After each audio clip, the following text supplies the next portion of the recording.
요한계시록 14장 14절에서 20절, 또 내가 보니 흰 구름이 있고 구름 위에 인자와 같은 이가 앉으셨는데 그 머리에는 금면류관이 있고 그 손에는 예리한 낫을 가졌더라. 오늘 읽은 말씀을 이렇게 보면은 어, 큰 메시지가 없는 것처럼 보입니다.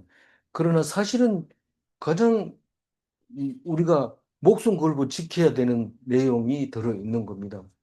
어, 뭐냐면 우리는 지금 열심히 농사 지을 때 농사를 짓는 이유가 뭡니까? 가을에 추수하려고 농사를 짓는 겁니다. 그러니까 추수하는 이야기를 잘 안 들어보면 농사를 헛짓는 겁니다. 그래서 추수를 어떻게 하는데 하고 물을 때 오늘과 같은 말씀이 있습니다. 근데 보통 사람들은 추수를 가볍게 여깁니다. 사실은 추수 때가 얼마나 바쁜지 부지깽이도 한 몫을 한다 할 정도로 바쁠 때가 추수할 때입니다.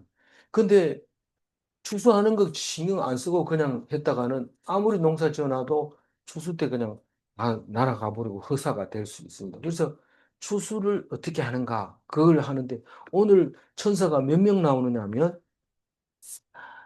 곡식을 추수하는 천사가 있고 때를 알리는 천사가 있고 진노의 포도주를 추수하는 천사가 있습니다.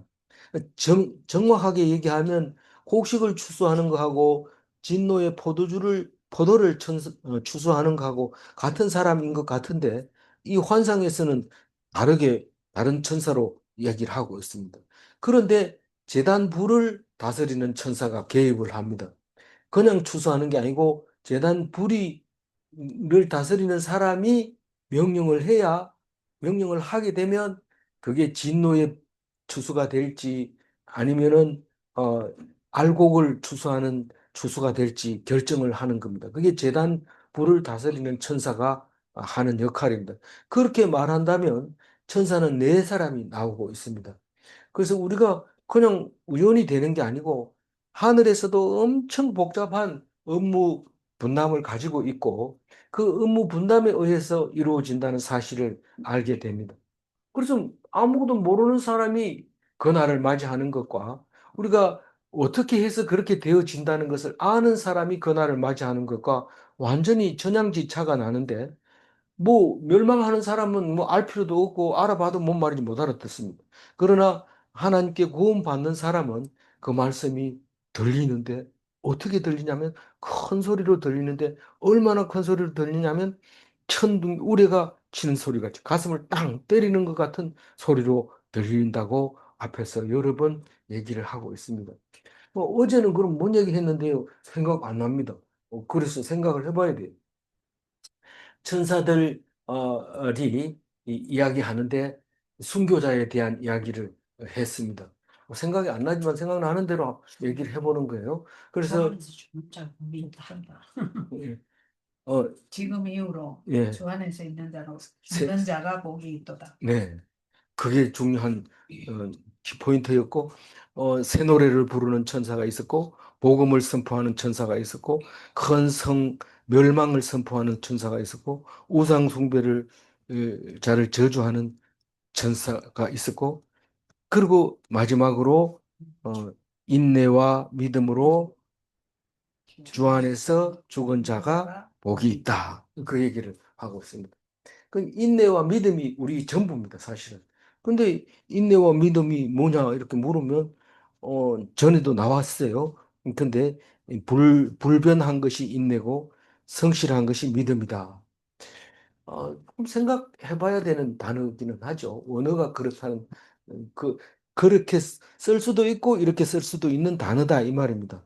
불변이라는 원어가 불변으로 번역할 수도 있고, 인내로 번역할 수도 있고, 성실이라는 단어가 성실이라고 번역할 수도 있고, 믿음이라고 번역할 수도 있다. 그런 겁니다.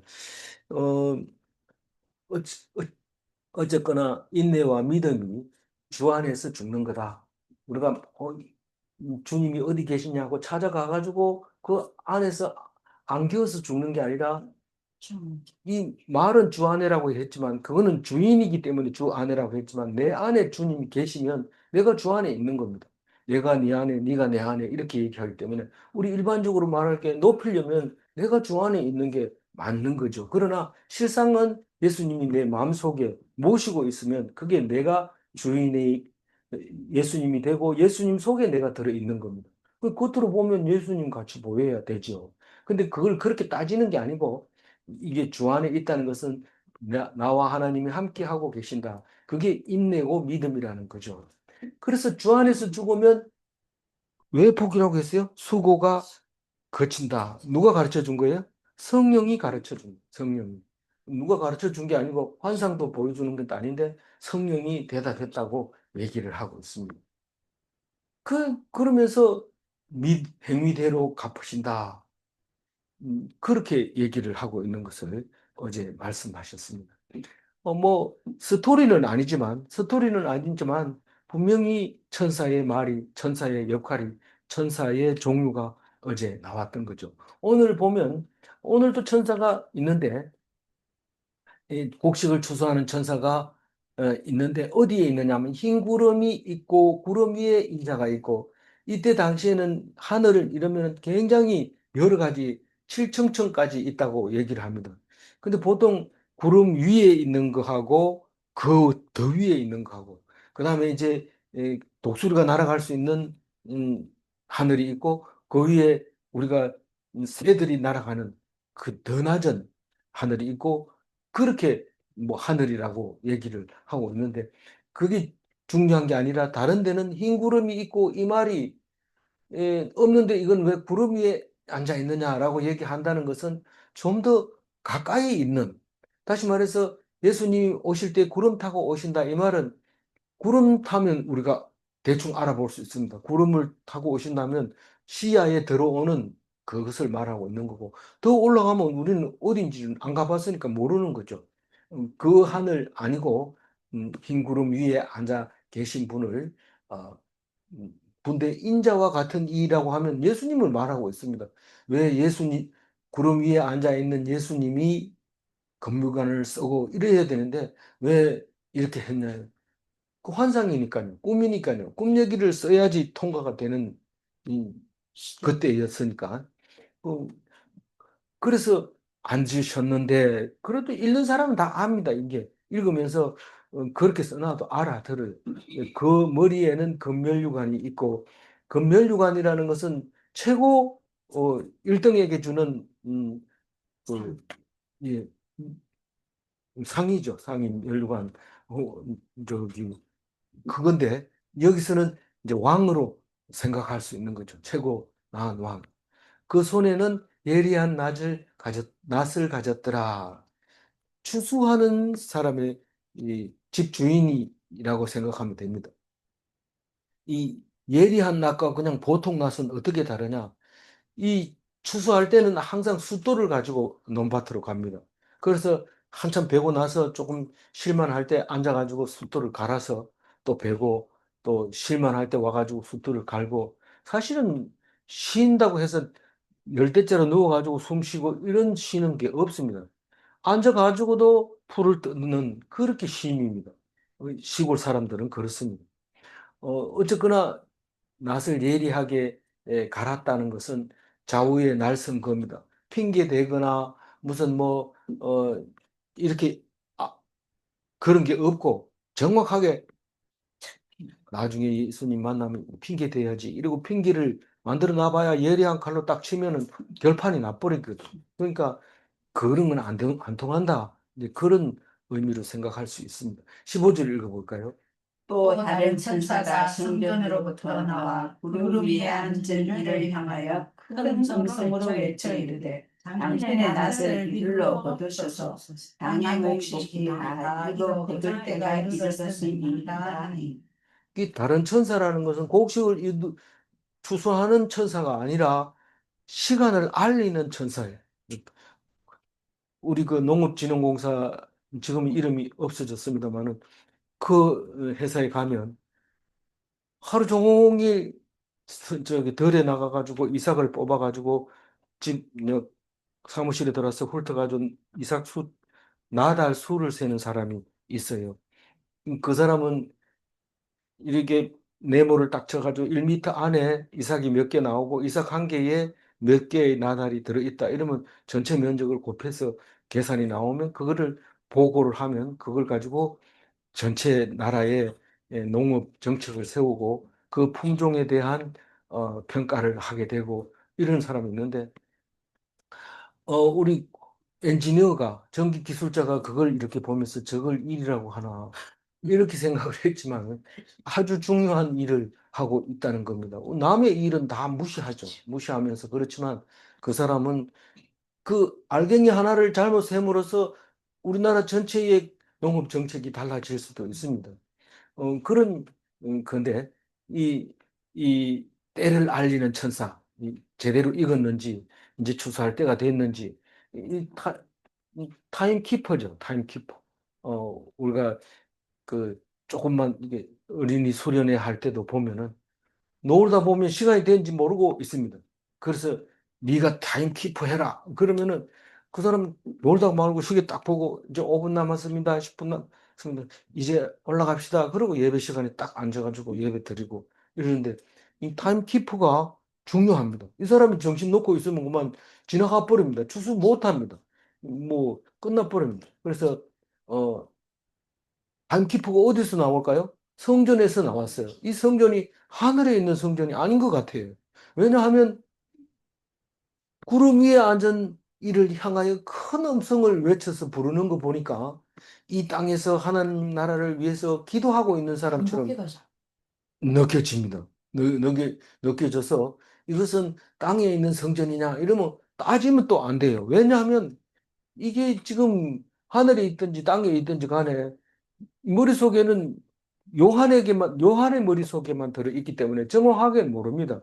자꾸 따져 물으면 몰라, 꿈에 그랬어. 이러면 더 이상 또 물어볼 것도 없습니다. 그러나 우리는 생각해 볼 필요는 있어요. 질문할 필요는 있어요. 앞에 낯을 든 천사하고 다른 천사가 분명하고 구름 위에 앉아 있는 천사의 말은 아니고 성전으로부터 나온 거다라는 것을 생각할 수가 있습니다. 이 성전에서 나오는 것은 어, 다른 데서 나오는 거하고 달라서 그때에 그게 맞춰서 말씀이 나오는 겁니다. 성전에서 나오는 거는. 그러니까 성전에서 나온 소리가 음, 예수님, 구름 위에 앉아 있는 예수님을 향해서 당신의 낯을 휘두르소서 하나님의 사역을 이제 행하시옵소서 예리한 말씀의 낫을 좌우의 날선 검을 가지고 심판하소서. 이제 땅의 곡식이 다 익어 거둘 때가 됐습니다. 이 때가 되면 추수해달라고 소리치고 위에서 예수님이 와서 추수를 할 겁니다. 하는데 낫으로 하는 게 아니고 말씀으로 하는데 낫으로 보이는 거죠. 그래서 땅 위에서 익은 곡식을 음, 하늘에서 낫을 휘두르면 땅에서 다 이제 선택이 돼서 올라갈 건 올라가고 못 올라갈 건 못 올라가고 그렇게 됩니다. 그래서 이 땅 위에서 믿음으로 살았느냐 못 살았느냐 그것을 심판하고 있는데 그게 때가 되면 심판을 한다는 겁니다. 누가 결정을 해요? 성전에서 나온 천사가 결정을 합니다. 우리는 잘 모르죠. 익었는지 안 익었는지 때가 됐는지 아닌지 모르지만 그때는 성전에서 나온 천사의 목소리에 의해서 결정이 됩니다. 그 사람이 소리 지르면 예수님은 무조건 하게 돼 있습니다. 16절 읽어봅니다. 구름 위에 앉으시니가 낯을 땅에 휘두르매 땅의 곡식이 거두어지니라. 이 구름 위에 앉아가지고 땅 위에다 낫을 휘두르려면은 엄청 길어야 될 것 같아요. 연날릴 때 연줄보다 더 길어야 되는데, 그래서 땅을 휘두르면 땅의 곡식이 딱 거두어지는데, 하늘에 계신 하나님을 그렇게 표현을 하고 있는 거죠. 어, 휘둘렀다, 심판을 행했다.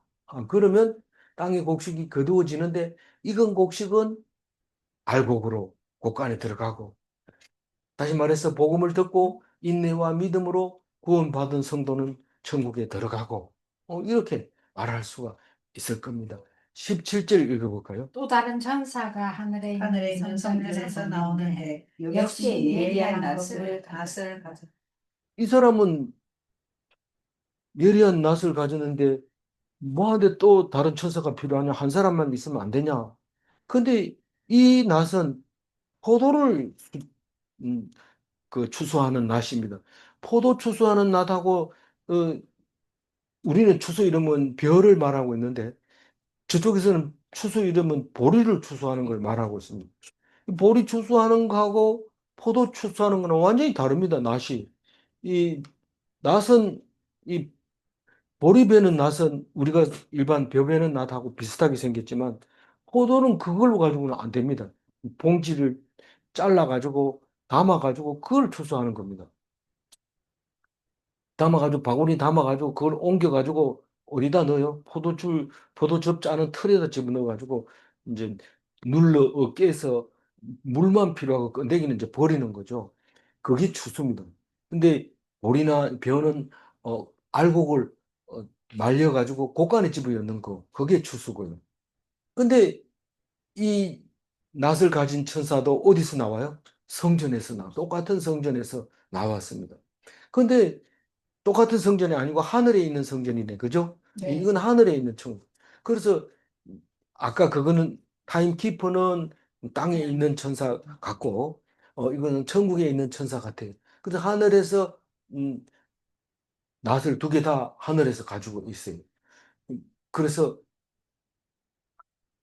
진노의 포도주를 추수하는 천사는 아까 있는 그 저기 낫을 가진 천사는 알곡을 만들기 위해서 음, 낫을 가지고 하는 천사고 이번 포도를 추수하는 천사는 잘못을 이제 징벌하는 천사다 하는 것을 읽어보면 알게 됩니다. 잘못을 그냥 두지 않으시는 천사. 그게 진로의 포도를 추수하는 천사라고 말합니다. 그게 천국에서 결정합니다. 알곡을 추수하는 것도 천국에서 이 징벌하는 천사도 한 천국에서 심판의 낫. 역시라는 말은 같은 심판을 말하고 있는 거죠. 예리한 낫을 가졌다 하는 말은 아까도 얘기했지만 얼렁뚱땅하고 넘어가는 것이 아니라 말씀대로 정확하게 잘라낸다, 분리해낸다. 너희들은 이건 옳은 건지 그런지 모르지만 예리한 낫을 딱 갖다 대는 순간 이것은 음, 음, 멸망, 이것은 구원 이렇게 갈라낸다. 그렇게 정확하게 갈라냅니까? 정확하게 갈라낸다. 좀 핑계 대려니까 안 되겠네요. 핑계 대는 거 안 됩니다. 18절. 또 또 불을 불을 다스리는 다스리는 다른 천사가 제자로부터 나와 예리한 낯가진 자를 향하여 큰 음성으로 불러 이르되 내 예리한 낯을 휘둘러 땅에 포도송이를 거두라. 그 포도가 익었느니라 하더라. 아까 낫을 가진 사람은 타임키퍼가 소리를 질렀는데 이분은 포도를 추수하는 천사는 불이 이 얘기를 합니다. 불이 나와가지고 뭐라고 한다고요? 포도송이를 거둬라 이렇게 얘기합니다. 포도가 익었느니라 이런데 똑같은 추수인데도 포도를 추수하는 것은 아주 심판하고 있는 것처럼 그렇게 표현하고 있는 이 사도 요한은 그렇게 생각한 거예요. 너희들은 포도 추수한 것처럼 음, 그 피를 흘릴 것이다 이런 느낌으로 하는 거고 이 다른 낯을 가진 사람은 무르익으면 때가 되면 타임키퍼가 소리 지르면 곡식을 알곡을 곡간에 넣는 거다. 그러면 이 덜에 추수를 안 하고 놔두면 이게 이제 싹이 납니다. 이제 내려앉으면 물이 묻으면 싹이 나면 그 다음에는 그건 썩어버리는 거죠. 겨울을 지나면서 썩어버리니까 알곡을 걷어서 건조한 데서 겨울을 나고 다시 그걸 가지고 뿌리면 씨앗이 나서 10배, 20배, 100배 이렇게 결실을 하게 되는데 그러니까 똑같은 추수를 하는 것 같은데 포도를 추수하는 사람은 징벌하는 천사다. 이렇게 읽을 수 있습니다. 근데 보통 재단에서 불이 나왔다 이 말은 짐승을 태우는 게 재단인데 번제단인데 거기서 불이 나왔다 이런 거는 제사를 받아준다는 뜻이야. 거기서 불이 나왔다는 것은 불에 태우는 겁니다. 그, 어, 제가 그걸 쓰는 것 같은데, 하여튼 봅시다. 그 재단에서 불이 나와가지고 사람을 태운 그 사건이 있었죠. 거기 고라자손 할 때면 그런 그 고라자손이 죽을 때 너 분향 분향단을 저기 가지고 와서 그 향단을 가지고 향 향로 향로를 가지고 와서 그 불이 나와서 불 사르는 거 나오고 그런데 이 받아주는 것은 연기가 올라가면 받아주는 거지만 불이 나오는 거는 심판하는 거예요. 그래서 어 그 예리한 낯을 가진 자를 향해서 휘둘러라 하는 것은 불이 그렇게 얘기했다는 것은 심판하라 이런 뜻으로 느껴지는 것 같습니다. 그래서 포도가 익었다. 제약이 죄가 무르익었다. 그렇게 들려지게 됩니다.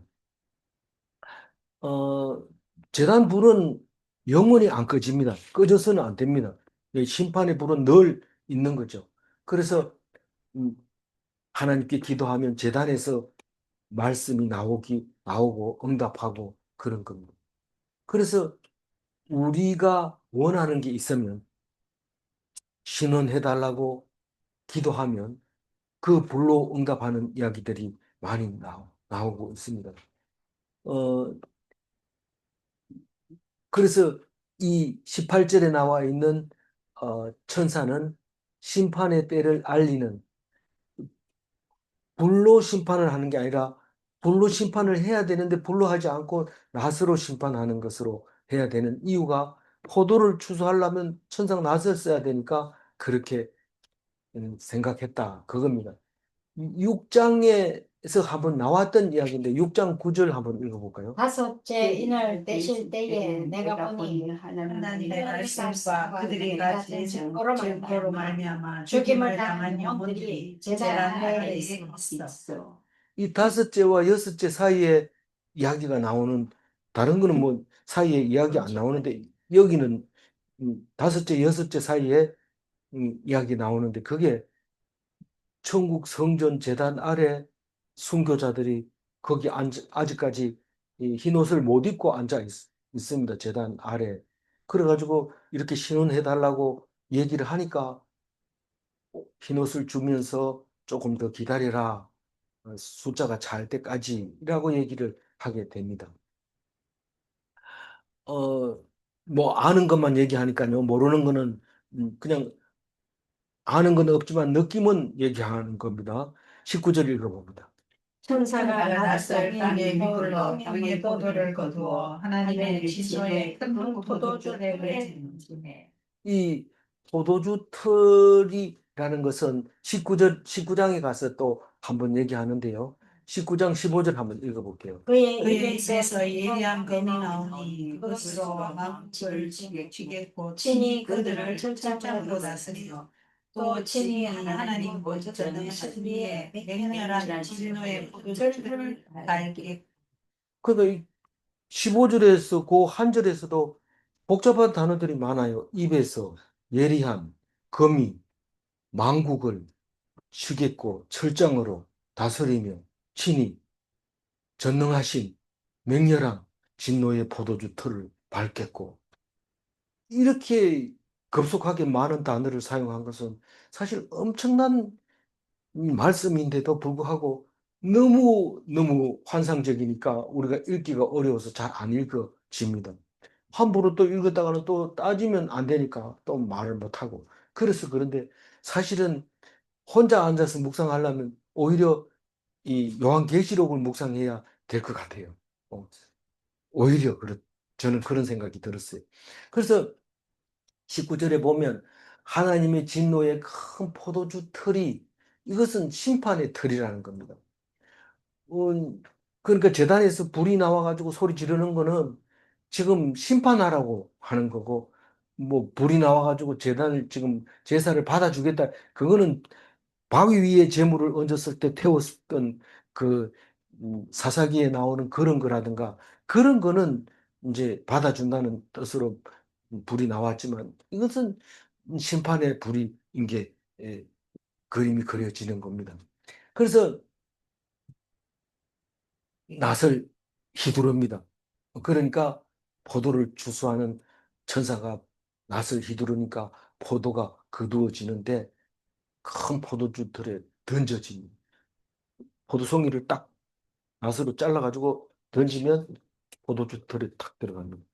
이 포도는 우리가 모르는 것들이 참 한두 가지가 아니지만 이 포도는 이상하게 가만 놔둬도 알코올 발효를 합니다. 우리가 메주가 그 콩이 가만 놔두면 누룩곰팡이가 피는 것처럼 이 포도주 그렇습니다. 그래서 교도소에 면회 갈 때 다른 과일은 다 돼도 포도는 안 된다 그럽니다. 왜냐하면 포도를 가지고 가지고 몇 알갱이를 집에 넣어놓고 이게 발효를 하면 냄새가 좋잖아요. 그럼 술 냄새가 나니까 술 먹고 싶은 사람은 냄새라도 맡자 이러고 그렇게 한다. 그러니까 포도는 안 됩니다. 그리고 이 포도는 어떤 경우라도 알코올 발효를 하는 것을 하나님이 만들어 놓은 거죠. 참 희한한 거죠. 어, 그게 포도, 어, 포도를 추수하는 날을 우리가 기다릴까요? 안 기다릴까요? 이 중요한 질문이에요. 기다려야 될까요? 안 기다려야 될까요? 기다리면 천국 가는 사람이고, 안 기다리면 네 믿음대로 포도주 틀에 던져질 거다. 그 말입니다. 그게 얼마나 중요한 말이에요. 나 혹시 그러다가 내가 포도주 틀에 던져주면 어떻게 하냐? 그럼 그건 안 믿는 거죠. 불신이죠. 그런 말 생각 자체를 하지 말아야 돼요. 그리고 내 원수는 저 포도주 틀에 던져질 거다. 그래서 그날을 기다리는 거예요. 그 성경이 어디 있는지 오늘 우선 20절 읽고 한번 생각해 봅시다. 성 밖에서 그들의 밟히니 틀에서 피가 나서 말굴레까지 닿고 1600스타디온에 퍼졌다. 이 성 밖하고 성 안하고는 어떻게 다를까요? 성 밖은 죄인들을 처형하는 곳이고 성 안은 하나님의 은혜가 넘치는 곳이고 하나님의 하늘나라의 모형인 거예요. 그러니까 포도주 틀에 던지는데 그 포도주 틀이 어디 있다고요? 성 밖에 있다는 거예요. 그 예수님도 형벌을 받으려고 성 밖에서 영문 밖에서 어, 심판을 받게 됩니다. 형을 받게 됩니다. 그게 십자가 형이죠. 근데 여기서는 이 성 밖에 포도주 틀이 있어서 보통은 이 성 밖에 어, 주로 흰놈의 골짜기에 가면 사람을 죽이거나 뭐 불결한 짐승을 버리거나 할 때 전부 흰놈의 골짜기 성 밖에 있는 것에 버립니다. 그게 이제 남서쪽으로 골짜기가 있는데 그게 흰놈의 골짜기입니다. 그, 그 전에는 거기서 뭐 몰래의 제사도 거기서 드리고 그랬던 곳이죠. 그런데 털에서 피가 나서 말굴레까지 닿았고 말굴레는 이 말을 제어하기 위해서 이렇게 고삐를 매는 건 목 있는 데서 이, 뭐, 이 주둥이하고 이렇게 매는 걸 말굴레라고 하는데 말굴레까지 닿았다는 얘기는 그 피가 목 있는 데까지 올라왔다 이런 뜻이잖아요. 엄청 많이 피가 나서 가득했다. 어디에 그런 게 있느냐? 육천 스타디온이라고 말하는데 육천 스타디온을 그 그리스의 잣대로 가지고 말하는 건데 이 1600 스타디온은 296km. 그러니까 이게 단에서 부엘세바까지 대충 거리가 이 정도 된다고 합니다. 뭐 대충 거리죠. 뭐 정확하게 모르죠. 그래서 다시 말해서 이스라엘 온 땅에 포도를 추수하는 그날이 있는데 그게 우리가 기다리는 마라나타라고 하는 날, 우리가 기다리는 그날, 포도를 추수하는 천사가 포도를 추수하는 날, 그날을 말하고 있는 거다. 그렇게 생각할 수 있습니다. 다시 말해서 이 땅에 사는 사람들은 죄를 엄청 많이 지고 있는데, 너무 많이 지고 있는데, 만연하고 있는데, 그게 그날이 오면 심판을 받는다라고 얘기를 하고 있는 것 같아요. 어떻게? 남의 꿈 얘기 들어보니 그런 생각이 드네? 이게 꿈 해몽하는 거죠. 어,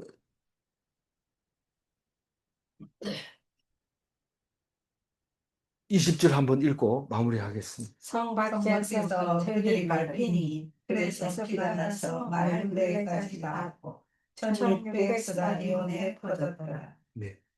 성박 처형 장소는 흰놈의 골짜기입니다. 예수님의 처형 장소는 성박 골고다 언덕이었습니다. 네. 네. 질문합니다. 말굴레에 말못까지를 까지라는 뜻인가? 예. 1600 스타디온이는 이스라엘 땅 전체를 말하는가? 네. 기도하겠습니다. 하나님 감사합니다. 때가 되면 추수해서 알곡을 드릴 때가 있고, 때가 되면 심판으로 멸망할 때가 있는데, 그때는 천사들만 알고 있지만, 우리들은 그 때를 기다리고 있습니다. 하나님, 알곡으로 추수함을 받기 위해서 믿음과 인내가 필요한데, 우리의 삶이 변덕을 부리지 말게 하시고, 오직 말씀만 붙잡고 죽을 때까지, 살 수 있을 때까지 말씀 붙잡게 하여 주옵소서.